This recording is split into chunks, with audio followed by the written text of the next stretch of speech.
पूर्व कथा। महाभारत के युद्ध के अंत में भीम द्वारा दुर्योधन की जंघा तोड़ दिए जाने पर अपने मित्र दुर्योधन के दुख से दुखी अश्वत्थामा ने पांडवों से प्रतिशोध लेने के लिए रात को सोते समय द्रौपदी के 5 पुत्रों को मौत के घाट उतार दिया। पुत्र शोक में द्रौपदी को पागल देखकर ज्यों ही भीम और अर्जुन अश्वत्थामा को पकड़ने के लिए दौड़े, त्यों ही निराश और भयभीत अश्वत्थामा ने ब्रह्मास्त्र छोड़ दिया, जिससे प्रलय का दृश्य उपस्थित हो गया। श्रीकृष्ण की प्रेरणा से अर्जुन ने अपने ब्रह्मास्त्र से अश्वत्थामा के ब्रह्मास्त्र को शांत तो कर दिया, परंतु वह सर्वथा व्यर्थ नहीं गया। उसके प्रभाव से उत्तरा का गर्भस्थ बालक मृत हो गया। इधर जब भीम अर्जुन ने अश्वत्थामा को द्रौपदी के समक्ष दंड के लिए उपस्थित किया, तो उसकी मृत्यु से अपने ही समान उसकी माता के पुत्र शोक से व्याकुल होने की कल्पना मात्र से द्रवित होकर द्रौपदी ने उसे क्षमा कर दिया तथा गौवेशधारिणी पृथ्वी का परिचय दिया और अपनी दुर्दशा का कारण कलयुग का आगमन बताया। धर्म रूपधारी बैल के इस वचन को सुनकर परीक्षित ने धर्म और पृथ्वी के लिए दुखदायक अधर्म मूल आतताई कलयुग के विनाश की प्रतिज्ञा की। राजा की प्रतिज्ञा को सुनते ही राजा वेशधारी शूद्र कलयुग राजा के चरणों में दंडवत गिर पड़ा तथा शरणागत होकर अभयदान की याचना करने लगा। शरणागत प्रतिपालक परीक्षित ने उसकी वास्तविकता को बिना जाने ही उसे अभयदान का वचन दे दिया। शूद्र ने अब अपना वास्तविक परिचय दिया। राजा परीक्षित वचनबद्ध थे, अतः उन्होंने कलयुग को अपने राज्य से निकल जाने का आदेश दिया। भयभीत तथा चतुर कलयुग ने निवेदन किया कि मैं जहां भी रहूंगा सदा सशस्त्र आप परीक्षित को ही अपने नेत्रों के समक्ष देखूंगा। इस प्रकार भयवश कुछ भी अनुचित नहीं कर सकूंगा, अतः आप मुझे देश निकाले का आदेश न दें। दयावत्सल परीक्षित ने दुष्ट कलयुग के दीन निवेदन को स्वीकार करते हुए उसके निवास के 4 स्थानों मध्य द्यूत, व्यभिचार और हत्या का निर्देश कर दिया। कलयुग ने अत्यंत विनीत स्वर में एक अन्य स्थान आवंटित करने की प्रार्थना की और परीक्षित ने उसे स्वर्ण में रहने की अनुमति दे दी।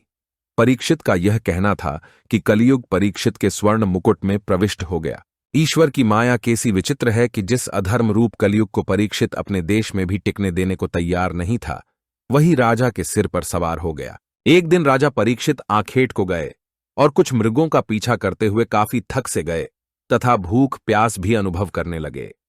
भटकते भटकते राजा एक जलाशय पर पहुंचे और देखा कि वहां एक ऋषि का आश्रम है। आश्रम के स्वामी श्रृंगी ऋषि समाधि में लीन थे। उन्हें राजा के आने का पता ही नहीं चला, अतः वे उनका स्वागत अभिनंदन नहीं कर पाए। इधर कलयुग के प्रभाव से आक्रांत परीक्षित ने इसे ऋषि का दंभ और अपना अपमान समझा। मन मारकर राजा ने जलपान किया और वृक्ष की छाया में कुछ देर विश्राम किया, पर लंबी समाधि में लीन ऋषि को कुछ भी झांत नहीं हुआ। इतनी देर प्रतीक्षा करने पर भी ऋषि की ओर से हुई उपेक्षा ने राजा की क्रोधाग्नि में घी का काम किया। उसने जानबूझकर आंखें मूंदने और इस प्रकार अपना अपमान करने वाले ऋषि को पाठ पढ़ाने की सोची। शिकार से लौटते समय राजा को एक मरा सर्प मिला और उसने उसे ऋषि के गले में इस विचार से डाल का यह कहना था कि कलयुग परीक्षित के स्वर्ण मुकुट में प्रविष्ट हो गया। ईश्वर की माया कैसी विचित्र है कि जिस अधर्म रूप कलयुग को परीक्षित अपने देश में भी टिकने देने को तैयार नहीं था, वही राजा के सिर पर सवार हो गया। एक दिन राजा परीक्षित आखेट को गए और कुछ मृगों का पीछा करते हुए काफी थक से गए तथा भूख प्यास भी अनुभव करने लगे।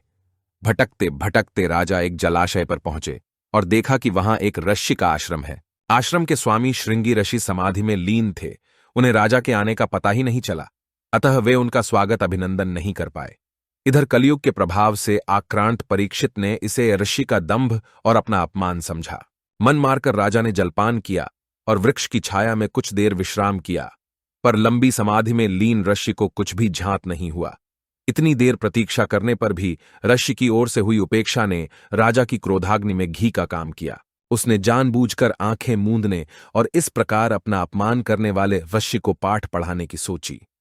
शिकार से लौटते समय राजा को एक मरा सर्प मिला और उसने उसे ऋषि के गले में इस विचार से डाल तथा गौवेश धारिणी पृथ्वी का परिचय दिया और अपनी दुर्दशा का कारण कलयुग का आगमन बताया।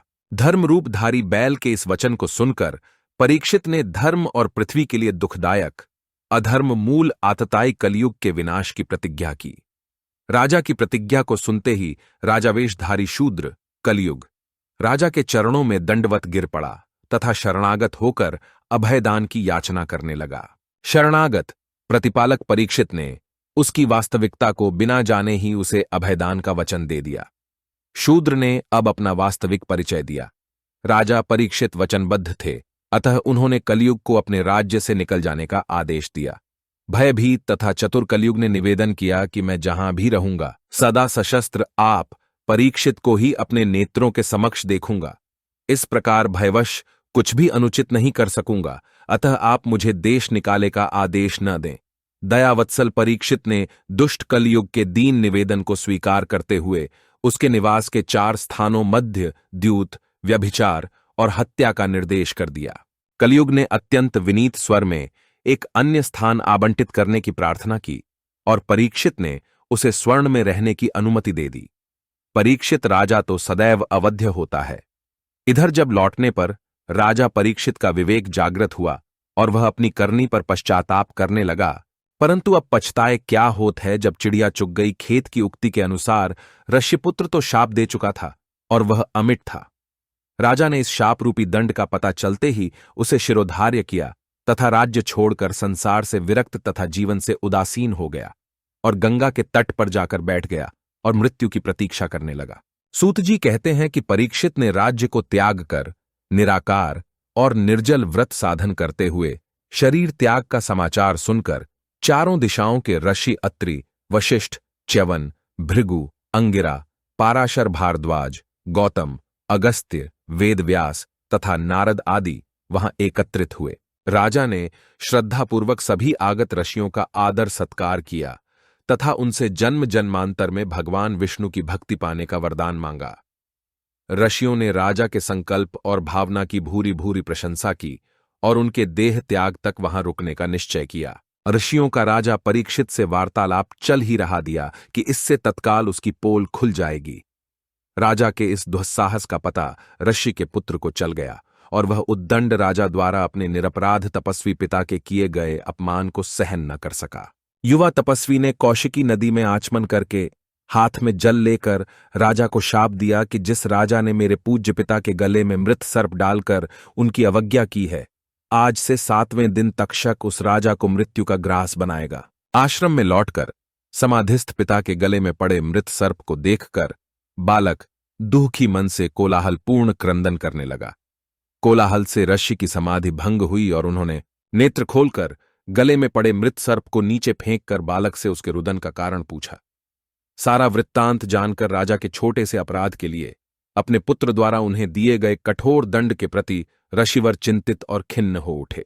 उन्होंने अपने पुत्र की भर्त्सना की, क्योंकि उनके विचार में परीक्षित धर्मात्मा और न्यायप्रिय शासक था और दंडधारी शासक के अभाव में पृथ्वी पर अराजकता फैल जाती है। राजा के दंड धारण करने पर ही तप, यज्ञ, समाधि आदि साधनों का अनुष्ठान संभव होता है। अतः राजा को शाप देकर ऋषिपुत्र ने धर्म की हत्या की थी। वस्तुतः धर्मात्मा था कि इसी समय संयोगवश श्री शुकदेव घूमते हुए वहां आ निकले। राजा ने अत्यंत भक्ति और सम्मान के साथ शुकदेव जी का स्वागत पूजन किया तथा उनके इस आकस्मिक आगमन को अपने लिए वरदान माना। राजा परीक्षित ने अत्यंत विनम्र शब्दों में अपनी करुण कथा का वर्णन किया तथा इस संदर्भ में परीक्षित ने शुकदेव जी से 2 प्रश्न किए। जीव के लिए सदा सर्वदा करणीय क्या है? 2. अल्पजीवी, थोड़े ही समय में मरने वाले मनुष्य का कर्तव्य क्या है? राजा की दशा पर द्रवित होकर उनके इन दोनों प्रश्नों का उत्तर देने के लिए ही शुकदेव जी वहां रुक गए और राजा के कल्याणार्थ भगवान श्री कृष्ण की यह कथा सुनाई।